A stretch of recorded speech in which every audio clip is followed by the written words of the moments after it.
Bonjour, c'est Ursule encore. On est le 20 octobre 2023. Alors, je viens sonner la trompette aujourd'hui encore et je viens proclamer le retour de notre Seigneur Jésus-Christ. Amen et alléluia. Soyons tous bénis, soyons remplis de sa joie. Amen. Alors, je viens exhorter le peuple de Dieu à demeurer dans le flot de l'amour. Amen. À ne pas se laisser distraire par tout ce qui se passe sur la terre. Il y a beaucoup de distractions.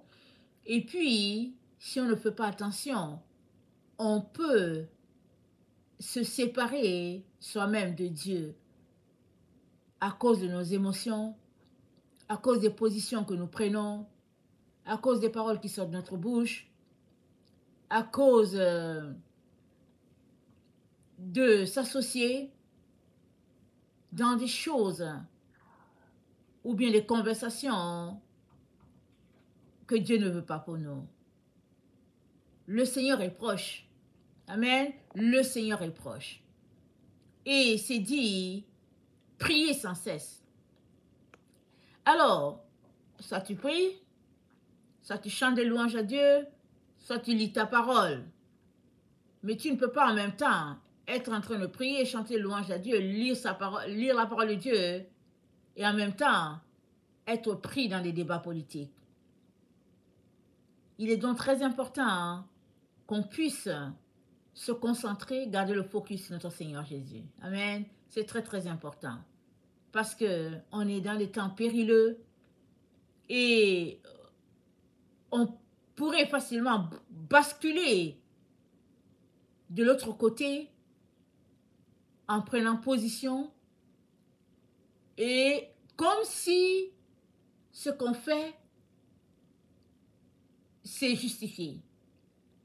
N'oublions pas que à Dieu, la vengeance et la rétribution. Amen. La vengeance est à notre Dieu, ce n'est pas à nous. Alors, il est très important de rester concentré. Excusez. Très important. Dans Romains 9, voilà ce que le frère Paul dit.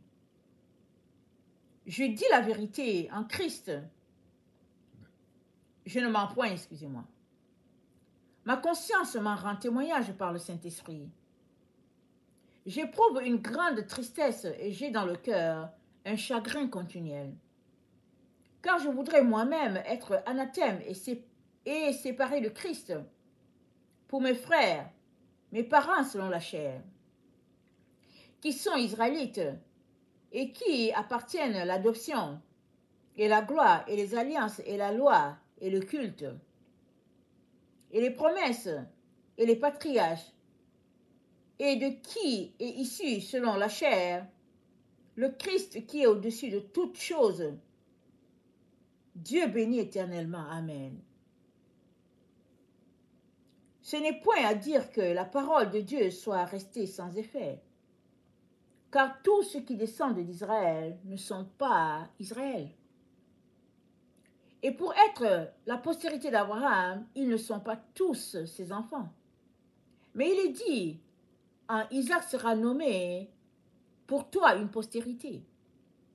C'est-à-dire que ce ne sont pas les enfants de la chair qui sont enfants de Dieu, mais que ce sont les enfants de la promesse qui sont regardés comme la postérité.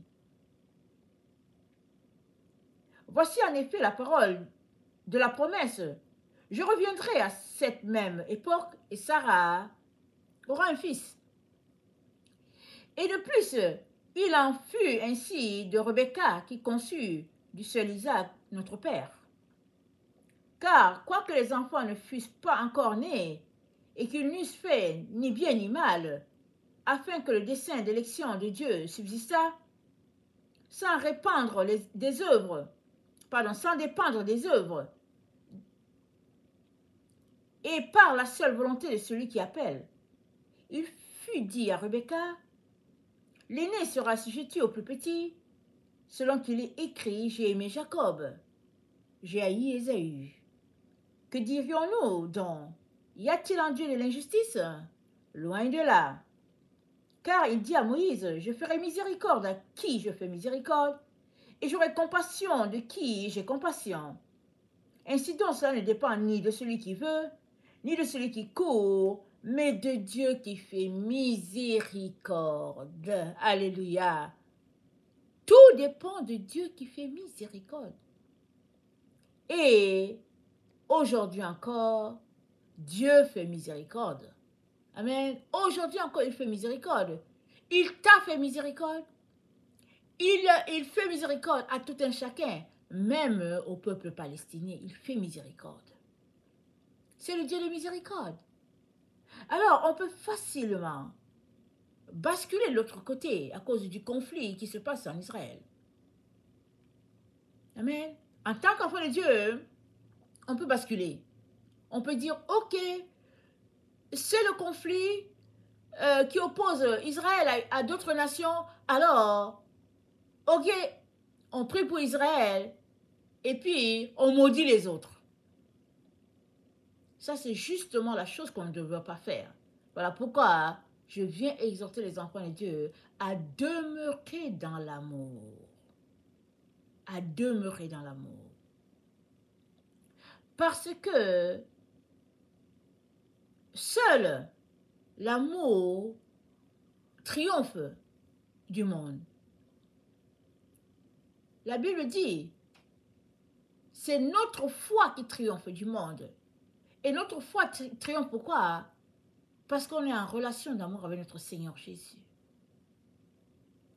Et nous devons prier pour que notre amour puisse augmenter chaque fois de forte manière. Parce que si on n'est pas fortement attaché à notre Seigneur Jésus, on peut facilement se laisser emporter par les émotions, comme je l'ai dit tantôt. Et le conflit qui se passe au Moyen-Orient entre Israël et puis ce qui l'environne est d'une telle envergure que, en tant qu'enfant de Dieu, on peut dire, c'est le peuple de Dieu, ceux qui sont choisis, je suis pour Israël, et puis voilà, et puis les autres, malédictions et tout, on peut se retrouver là. Justement, c'est ce qu'on ne devrait pas faire. On ne devrait pas se mettre à maudire un peuple parce que ce qui se passe dépasse l'entendement. On ne devait pas maudire le peuple. Dans 1 Pierre 2, le verset 1, voilà comment nous exhorte l'apôtre Pierre. Rejetant donc toute malice et toute ruse, la dissimulation, l'envie et toute médisance, désirez comme des enfants nouveau-nés le lait spirituel et pur, afin que, par lui, vous croissiez pour le salut. Si vous avez goûté que le Seigneur est bon, approchez-vous de lui, pierre vivante, rejetée par les hommes, mais choisie et précieuse devant Dieu.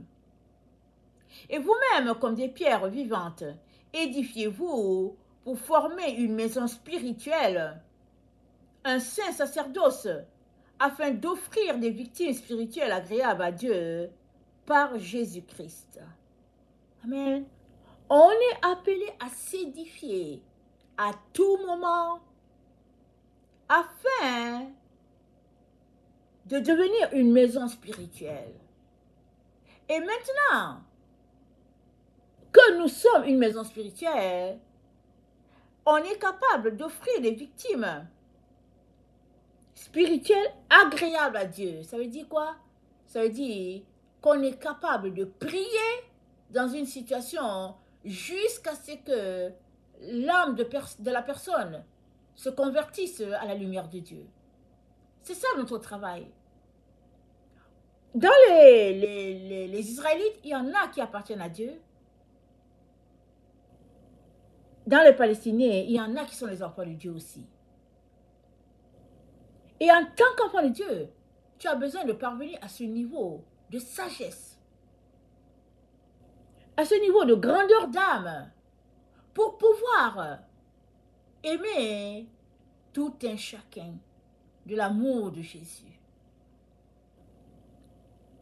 Et cela requiert de toi de bâtir ton intimité de manière solide avec Jésus.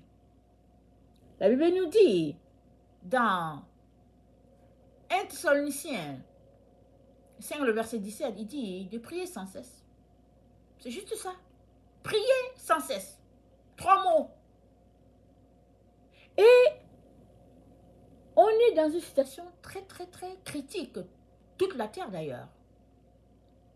Tu peux facilement basculer de l'autre côté en disant, ok, je prends parti pour telle personne et puis bon, voilà. Mais il ne s'agit pas de ça. Il s'agit de rester concentré, de prier et de dire à Dieu, Seigneur, donne-moi les sujets. Dirige-moi, oriente-moi, Seigneur. Parce que autant le peuple qui est en Israël est en train de pleurer, autant ceux qui sont en Palestine sont aussi en train de pleurer. Une situation où toute la terre est déchirée. Et toi, en tant qu'enfant de Dieu, tu es la solution de Dieu dans un temps comme celui-là. La solution pour prier, pleurer avec ceux qui pleurent et apporter de ton soutien dans la prière, dans le jeûne, pour que la paix puisse régner sur toute la terre. On est là, dans ce temps où Dieu va amener le repos éternel sur la terre. Un repos tel qu'annoncé dans les Écritures, un repos de 1000 ans d'abord. Et après, ça va prolonger dans l'éternité. On est dans ce temps-là. Alors que on soupire à ce temps, il y a des calamités, il y a des guerres. Et Jésus-Christ l'a annoncé, il a dit, vous entendez parler de guerre, de bruit de guerre, et puis un peuple se lèvera contre un autre, et puis jusqu'à ce que le Fils de l'homme puisse venir. C'est dit, vous pouvez lire Marc 13. Alors, pendant que les conflits sont là, tout un chacun doit se préparer pour ne pas rater l'entrée. Dans la salle de noces, chacun doit se préparer. Et si tu te laisses emporter par tes émotions, par un mauvais jugement, te voilà finalement coupé de la lumière de Dieu parce que tu as fait un pas dans les ténèbres et puis tu y es resté. Et Dieu ne veut pas cela pour toi. Alors il te dit de prier sans cesse, mais il te dit de te concentrer de manière à être une pierre vivante. Parce que tu es une pierre. Tu peux être soit vivante, soit morte.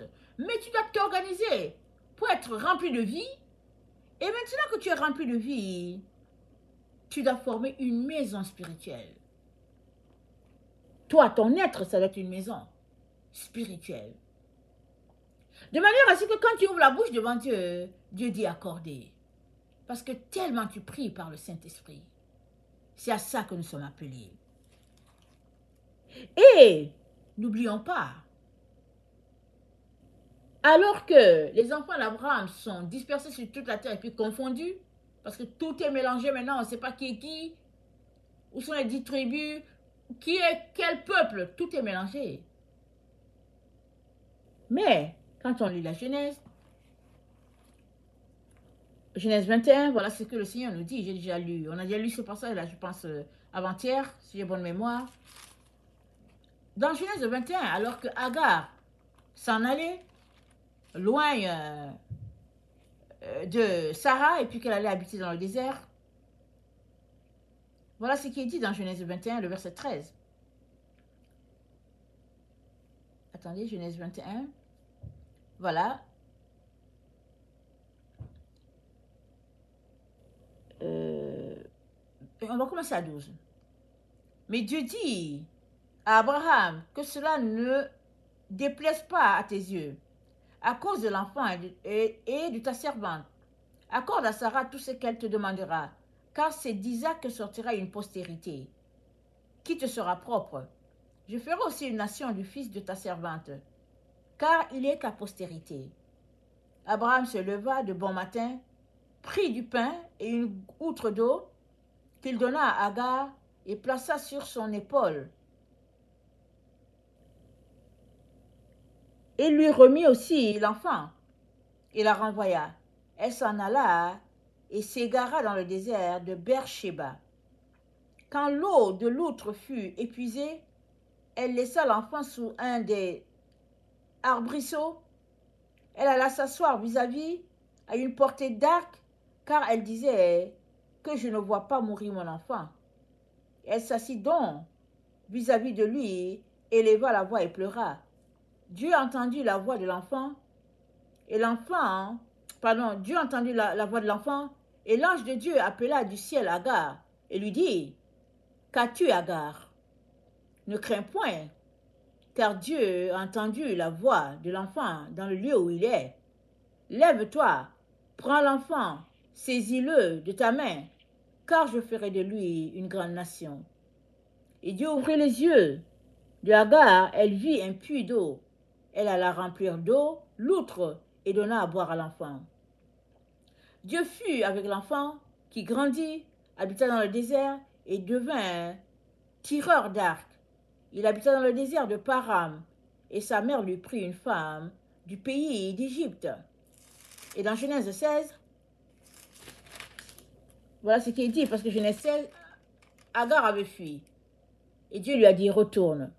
Et dans Genèse 21, alors qu'elle était retournée, Genèse 21, c'est maintenant qu'Abraham l'a renvoyée, parce que elle était de trop dans leur couple.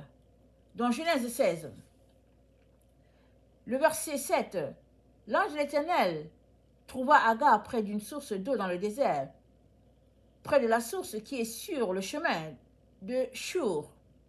Il dit à Agar, servante de Sarah, d'où viens-tu et où vas-tu? Elle répondit, je fuis loin de Sarah, ma maîtresse, Saraï, ma maîtresse.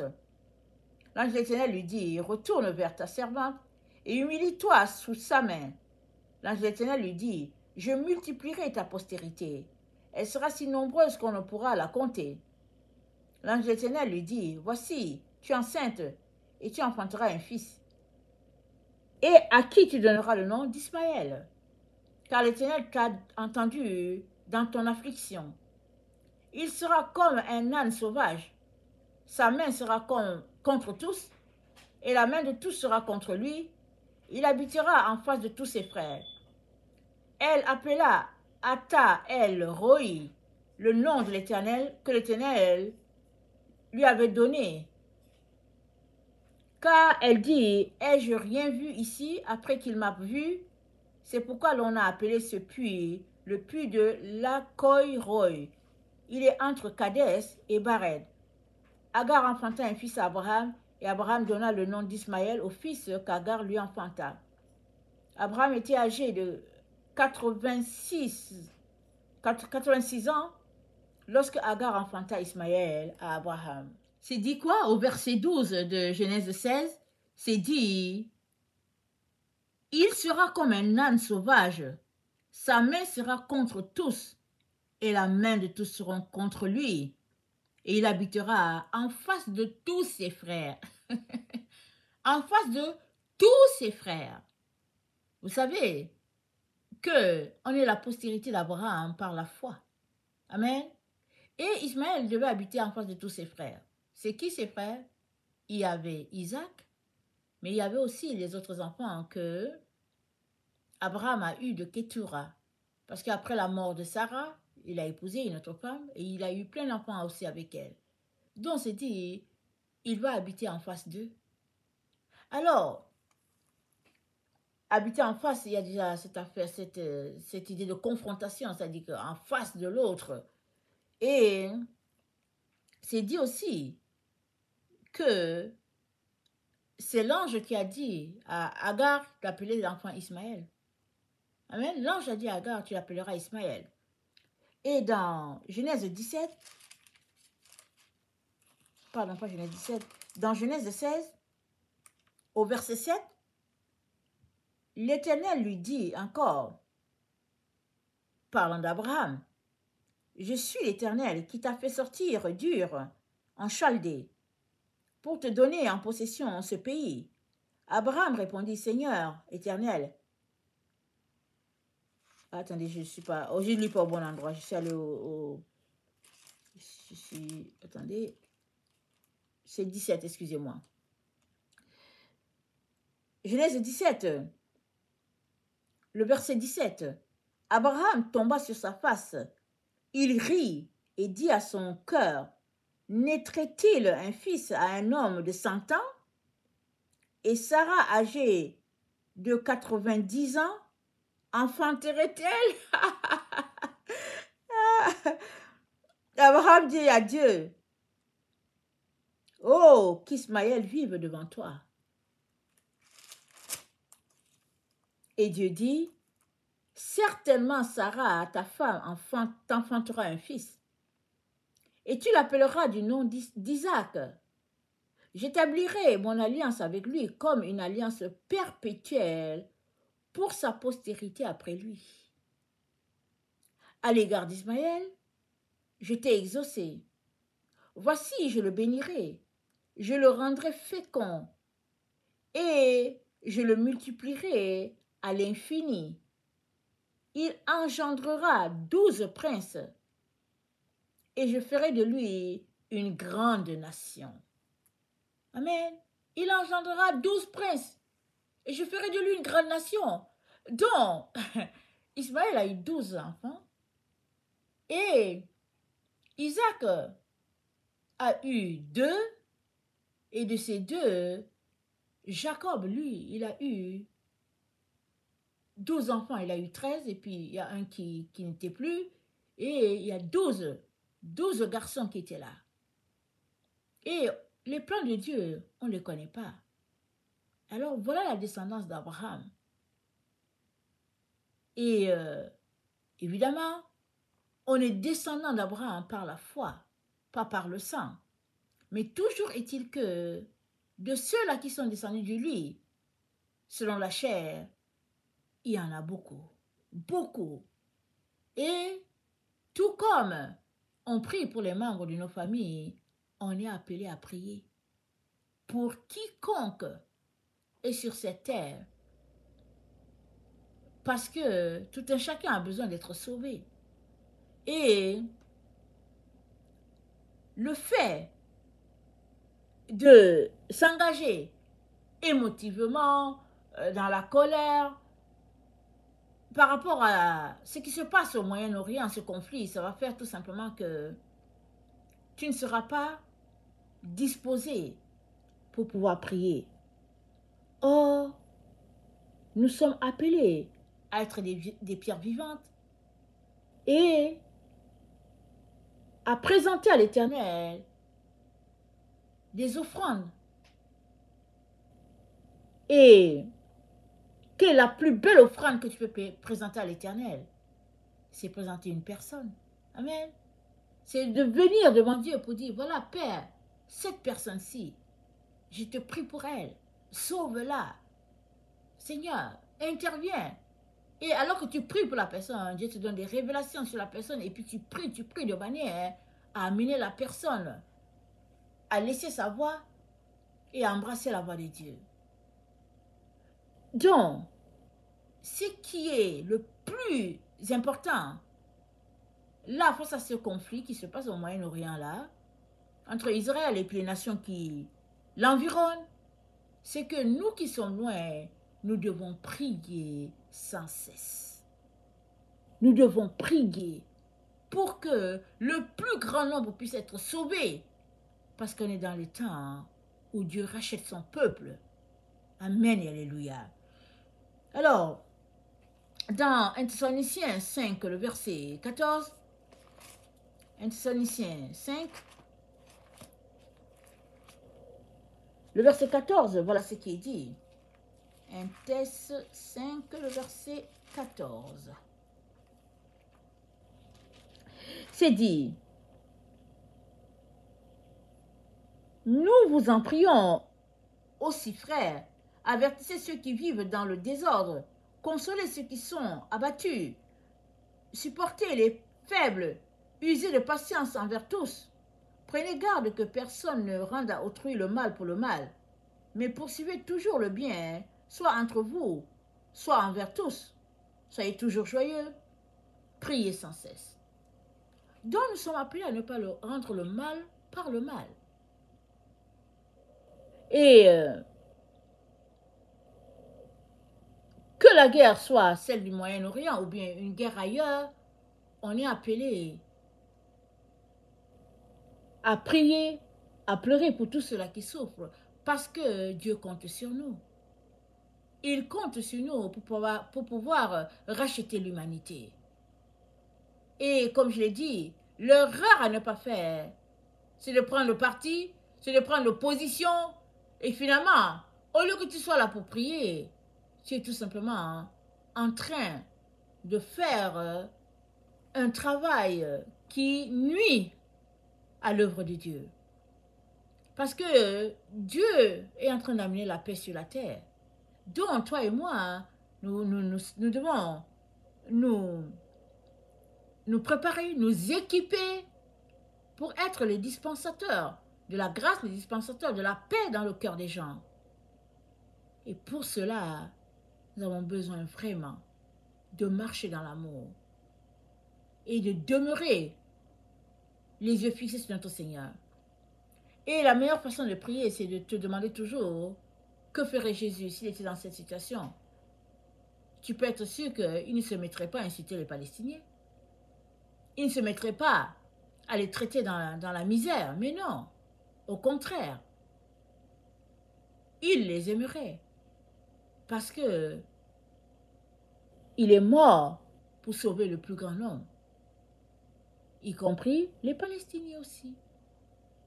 Donc, c'est très important qu'en tant qu'enfant de Dieu, on puisse marcher dans l'amour et laisser de côté tout ce qui peut nous distraire, tout ce qui peut nous diviser, tout ce qui peut nous conduire très loin de Dieu. Dans 1 Pierre 4, le verset 7 à 8, 1 Pierre 4, le verset 7 à 8, voilà ce que le frère dit.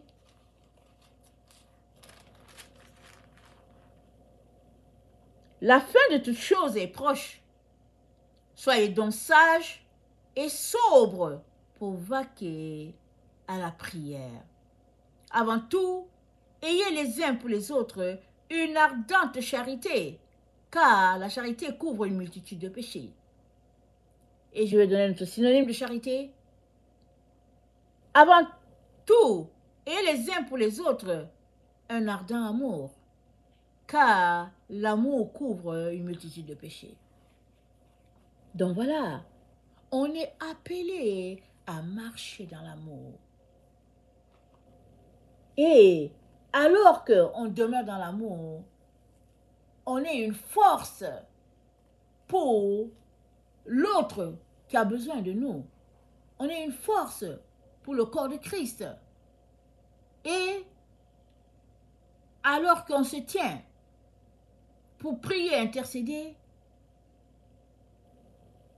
on entre parfaitement dans le plan de Dieu pour que son règne puisse s'établir sur cette terre.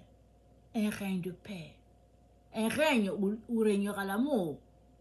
Où le lion sera dans le même gîte que l'agneau. Mais où aussi les humains vont se parler, vont s'embrasser. Il n'y aura pas une vie menée dans la colère, le mépris de l'autre, le manque d'amour. Il n'y aura pas toutes ces choses-là.